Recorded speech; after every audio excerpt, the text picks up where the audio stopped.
నమస్తే. Welcome to our channel. నేను విశాల్ని. మన ముందు స్టూడియోలో ఉన్నారు పొలిటికల్ అనలిస్ట్ శ్రీలీల గారు ఉన్నారు. వారిని అడిగి కొన్ని విషయాలు తెలుసుకునే ప్రయత్నం చేద్దాం. నమస్కారం మేడం. నమస్తే అమ్మా. అంటే ఈరోజు సాక్షి మీడియాలో లక్ష్మీ పార్వతి మాట్లాడుతూ గత వైసీపీ హయాంలో మహిళలకు ఇబ్బంది లేకుండా జగన్మోహన్ రెడ్డి గారు అండగా ఉన్నారు. ఇప్పుడు కూటమి ప్రభుత్వం పరిపాలన దరిద్రంగా ఉంది. మహిళలకు అండగానే లేదు. ఇప్పుడు బాబు గారు కావచ్చు, లోకేష్ గారు కావచ్చు, పవన్ కళ్యాణ్ గారు కావచ్చు విమర్శించు మాట్లాడుతుంది లక్ష్మీ పార్వతి. లక్ష్మీ పార్వతి ఈ విమర్శలకు ఏ విధంగా చూడాలి మేడం? వచ్చిందండి వయ్యారి అని చెప్పి ఒక డైలాగ్ లాగా వచ్చింది. ఈవిడ ప్రెస్ మీట్ వింటుంటే మీరంటున్నట్లుగా ప్రభుత్వాన్ని, కూటమి ప్రభుత్వాన్ని కానీ బాబు గారినో, పవన్ కళ్యాణ్ గారినో, లేకపోతే లోకేష్ గారినో అంటున్నట్లు అనిపించట్లా. జగన్మోహన్ రెడ్డి గారి గత చరిత్రని మొత్తం ఆయన బ్రతుకంతా బండారం బయట పెడుతుంది అనిపిస్తుంది. ఆవిడ ప్రతి మాట జగన్మోహన్ రెడ్డి గారు చేసిన పనులే, ఆవిడ చేసే ప్రతి వ్యాఖ్య జగన్మోహన్ రెడ్డి గారికి వర్తించేదే.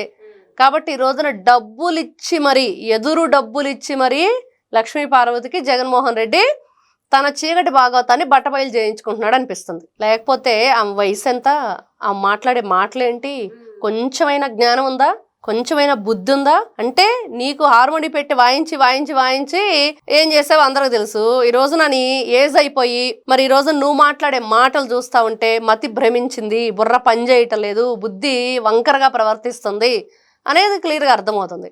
వైసీపీ హయాంలో మహిళలకు హత్యలు జరుగుతున్న అండగా ఎప్పటికప్పటికి అండగా ఉంటున్న జగన్మోహన్ రెడ్డి కూటమి ప్రభుత్వంలో లేదని చెప్తుంది. ఇది ఎంతవరకు వాస్తవం మేడం? ఇక్కడ మనం ఒకటే చూడాలి. ఈ రోజున ఏం జరుగుతుంది అని అంటే, ఎక్కడైనా ఒక అఘాయిత్యం జరగగానే అది దేనికి జరిగిందంటే వాడు గంజాయి మొత్తులో ఉన్నాడని చూస్తున్నాం. ఆ గంజాయి కేర్ ఆఫ్ అడ్రస్ ఎవరు? జగన్మోహన్ రెడ్డి. ఈ రోజున జల్లెడ పడుతున్నారు రాష్ట్రం అంతా. డేగ కన్నుతోటి ఈగల్ టీం అని పెట్టి ఎక్కడ డ్రగ్స్ వద్దు బ్రో అనే ప్రోగ్రాం పెట్టి అది చాలా ఇబ్బందికరమైన పరిస్థితుల్లో తీసుకువెళ్తుంది. కాబట్టి యువత దానికి దూరంగా ఉండాలని చెప్పి ఒక నినాదంతో రాష్ట్ర వ్యాప్తంగా జరుగుతుంది. కానీ ఎక్కడో చోట జగన్మోహన్ రెడ్డికి సంబంధించిన సైకోలు, పిల్ల సైకోలు చేసే ఆ కార్యక్రమంలో ఎవరెవరో బలైపోతూనే ఉన్నారు. కానీ ఆ ఏదైతే పిల్లల మీద అఘాయిత్యాలు జరిపిన వాళ్ళు వెంటనే వాళ్ళంతటా వాళ్లే సమస్యకి పరిష్కారంగా వాళ్లే ఆత్మహత్య చేసుకోవటం పరిస్థితి మనం చూసాం. ఆత్మహత్య చేసుకోవటం ఏంటి అంటే అక్కడ చట్టం ఏ విధంగా నడుస్తుంది, ఖచ్చితంగా మేము వాళ్ళకు దొరికితే ఆ రోజే మాకు ఆఖరి రోజు అని చెప్పిన తర్వాత పోలీసులు మమ్మల్ని వదిలిపెట్టరు అని చెప్పి భయంతో వాళ్ళకి వాళ్లే మరణశిక్ష వేసుకున్న పరిస్థితి.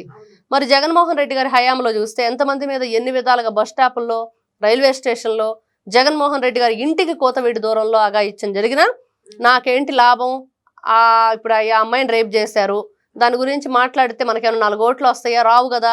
కాబట్టి దాని గురించి వదిలేయని చెప్పేసి అప్పటి ఉంది కదా ఆవిడ మహిళా చైర్పర్సన్గా ఉన్న వ్యక్తి పద్మ, ఆవిడే చెప్పారు, ఇదిగో జగన్మోహన్ రెడ్డి గారు ఈ విధంగా అన్నారు ఆ రోజున, మరి మేము కక్కలేక మింగలేక బయటికి చెప్పుకోలేక ఇబ్బంది పడ్డాము, ఇప్పుడు ఒక్కసారిగా బయటకు వచ్చి అన్ని విషయాలు చెప్తున్న పరిస్థితి.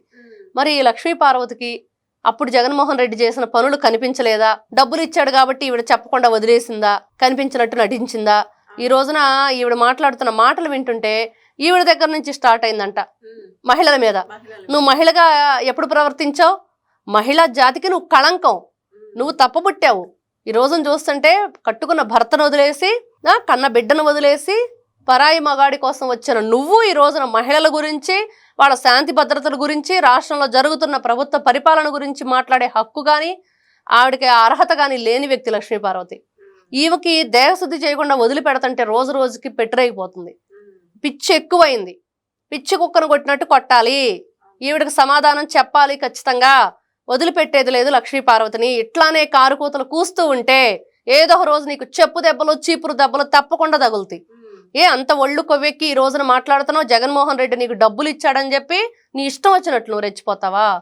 ఏం చూసుకొని నువ్వు ఎన్టీ రామారావు దగ్గరకు ఏ విధంగా వచ్చావు, వాళ్ళ కుటుంబంలో ఎలా చిచ్చుపెట్టావు, నీ చరిత్ర ఏంటి? ఒక పెళ్ళైన ఆడదానిగా ఉండి నువ్వు ఆ రోజున చేసిందేంటి?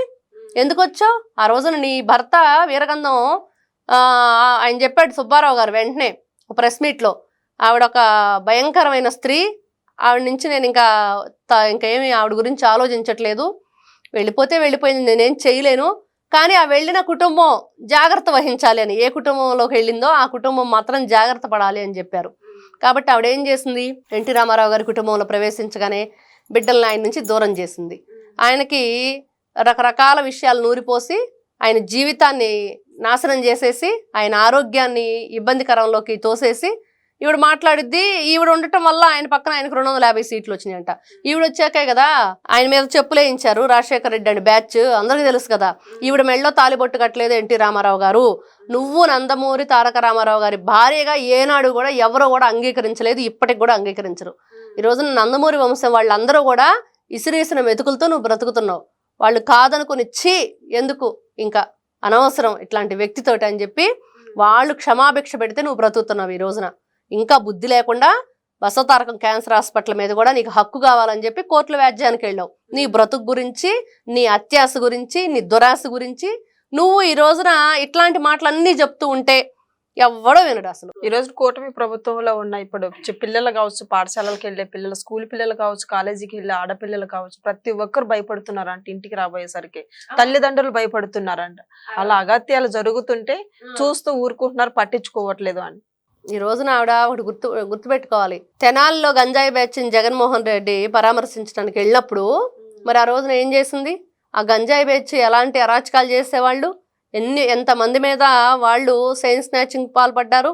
చైన్ స్నాచింగ్ ఏంటి, వాళ్ళు సినిమా హాల్కి వెళ్తే ఆ సినిమా హాల్కి ఎవరు కూడా వెళ్ళేవాళ్ళు కాదు. వాళ్ళు వీధిలో వస్తుంటే అందరూ ఇంట్లో వెళ్లే పరిస్థితి. అట్లాంటి వ్యక్తులను వెళ్ళి జగన్మోహన్ రెడ్డి పరామర్శించి వస్తే నువ్వు ఎవరి గురించి మాట్లాడుతున్నావు? జగన్మోహన్ రెడ్డికి బుద్ధి చెప్పు నీకు చేతనైతే. ఆయనకు బుద్ధి చెప్పాలంటే ఈవిడ వల్ల కాదు, ఎందుకంటే ఈవిడకుంటే కదా ముందు బుద్ధి ఆయనకు చెప్పడానికి. కాబట్టి ఈవిడ వయసుకు తగ్గ మాటలు మాట్లాడుతూ ఏదో హార్మోని పెట్టెలో హరే రామ హరే కృష్ణ వాయించుకుంటూ ఆ దేవుడు ముందు బ్రతికితే చేసిన పాపానికి ప్రాయశ్చిత్తం ఉండిద్ది. ఇట్లాగా నువ్వు తిన్నింటి వాసాలు లెక్క పెడతా ఏ ఇంటికి వచ్చావు, ఏ ఇంటిని సర్వనాశనం చేశావు, ఎవరి డబ్బులు కొట్టేశావు, ఎవరి ఆస్తిని కొట్టేశావు, ఈ రోజున ఎవరి పంచం చేరి మాట్లాడుతున్నావు, ఏ పార్టీలో ఉండి మాట్లాడుతున్నావు, ఏ విధంగా నువ్వు మాట్లాడే హక్కు ఉంది నీకు? అసలు వాళ్ళ మాట ఎత్తడానికి కూడా ఈవిడ అర్హత లేని వ్యక్తి. అట్లాంటి లక్ష్మీపార్వతి ఇట్లాంటి పిచ్చి మాటలు, పిచ్చి కుక్క కరిచిన దానిలా ప్రవర్తిస్తూ ఉంటే ఈరోజు నీకు బుద్ధి చెప్పాలంటే ఖచ్చితంగా ఏదో ఒక రోజు నీ ఇంటి మీద దాడి చేయటం ఖాయం. మహిళలందరూ, నందమూరి అభిమానులందరూ, ఎన్టీ రామారావు గారి అభిమానులందరూ ఈ రోజున పదే పదే జగన్మోహన్ రెడ్డి ఇసిరే ఎంగిలి మెతుకులుగా ఆశపడి నువ్వు ఇలానే పిచ్చి పిచ్చి మాటలు మాట్లాడితే, పిచ్చి కుక్క కరిచినట్లు ప్రవర్తిస్తే ఖచ్చితంగా ఈ ఎవరైతే ఉందో లక్ష్మీపార్వతి అనే వ్యక్తి, మరి ఈ వీరగంధం లక్ష్మీపార్వతికి ఖచ్చితంగా వీధి తిప్పి ఈసడి గంధం పూయటం మాత్రం ఖాయం. Thank you ma'am. నమస్తే అమ్మా.